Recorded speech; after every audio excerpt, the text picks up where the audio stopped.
जय हिंद दोस्तों, नमस्कार। जन चौपाल की टीम एक बार फिर से ज़मीन पे आ चुकी है और अभी हम लोग प्रयागराज में हैं, संगम नगरी। और हमारे पीछे जो आप देख रहे होंगे तो एक बैनर लगा है और मैं यहाँ पे खड़ा हूँ इलेक्ट्रॉनिक मीडिया क्लब के बाहर। और हमारे साथ अभी मौजूद हैं क्लब के संयोजक श्री वीरेंद्र पाठक जी। उनसे बातचीत करेंगे कि मेला कब से चल रहा है, इसकी व्यवस्थाएँ क्या हैं, यहाँ पर लोग देख रेख कर रहे हैं। और जो मीडिया के बंधु आ रहे हैं उनके लिए एक ये शिविर बनाया गया है यहाँ ठहरने के लिए। तो पहले मैं यहीं पे आया तो हमें दादा मिले, तो दादा से बातचीत करते हैं।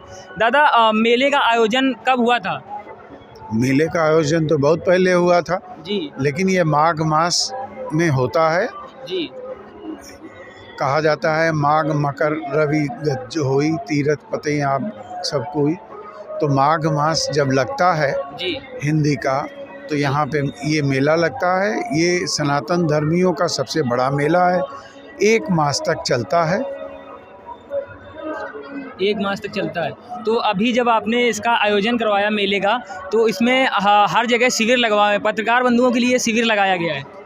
देखिए, ऐसा है, ये प्रशासन इस मेले का आयोजन करता है जी, और लगभग 2 लाख लोगों से ऊपर यहाँ तीर्थयात्री कल्पवास करते हैं। जी, ये एक तरीके से गंगा और यमुना का संगम का जो पेटा तट है, बालू की रेत, इस पे ये नया शहर बस जाता है और पूरा 45 दिन तक ये गुंजायमान रहता है।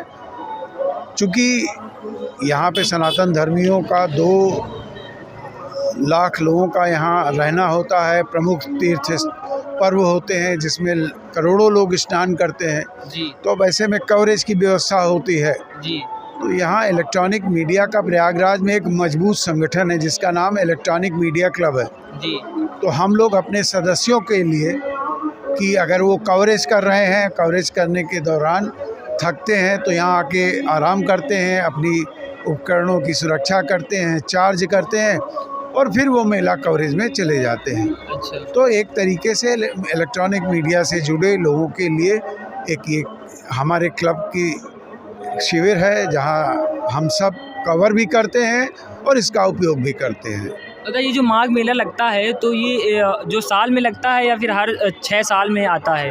देखिए, हिंदी मास के पौष पूर्णिमा का पहला स्नान होता है और फिर माघ पूर्णिमा तक यहाँ पे कल्पवास करने वाले लाखों लोग रहते हैं।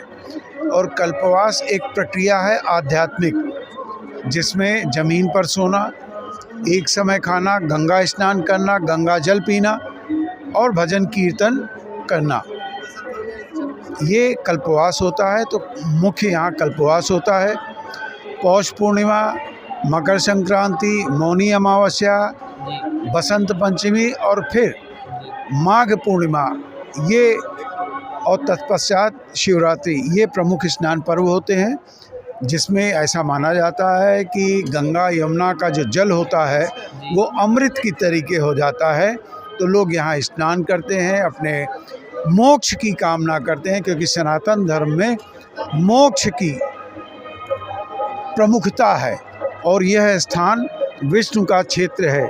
विष्णु पालक हैं, संहारक हैं। हमारे यहाँ अद्वैतवाद है, हम समझते हैं कि हर चीज़ एक है। हम हैं, हमारे परमात्मा के अंश के रूप में भी हम हैं।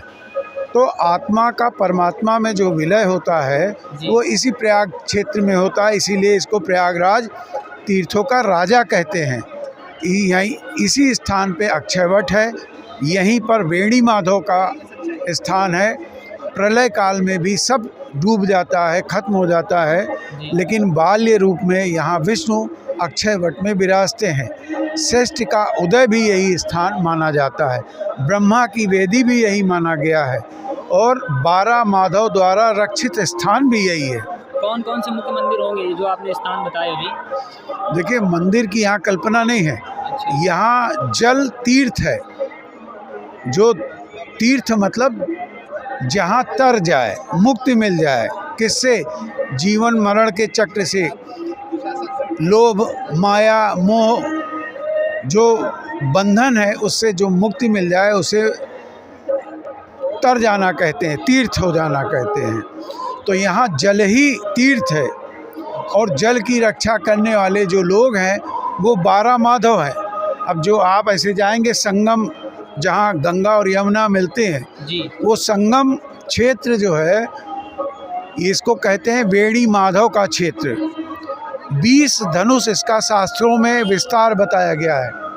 तो ये क्षेत्र जो है पुण्य क्षेत्र है, यही वेणी माधव का क्षेत्र है। आप जाइए यहाँ जहाँ दोनों गंगा और यमुना मिल रही हैं, वो त्रिकोण के आकार की भूमि हो जाती है।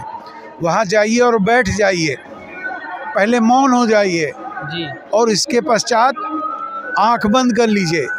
आप देखिएगा कि आपको ध्यान लग जाएगा, बहुत परम आनंद आएगा। ऐसा स्थान शास्त्र और विद्वत जन कहते हैं कहीं नहीं है। यही मुख्य स्थान है, यही मुख्य तीर्थ है। इसके अलावा विग्रह मतलब मूर्ति, ये बहुत बाद में अलग अलग स्थान पे लोगों ने अपना स्थापित किया है। इस हिसाब से बहुत सारी चीज़ है, बहुत सारे मंदिर बन गए स्थापना के बाद। तो जुड़े रहिए आप हमारे साथ जन चौपाल पे। अभी हम यहाँ पहुँचे हैं आज, और इसके बाद आप यहाँ पे काफ़ी दिन तक रुकेंगे तो आपको यहाँ की सारी चीज़ें और नज़ारे दिखाते रहेंगे। बने रहिए जन चौपाल के साथ।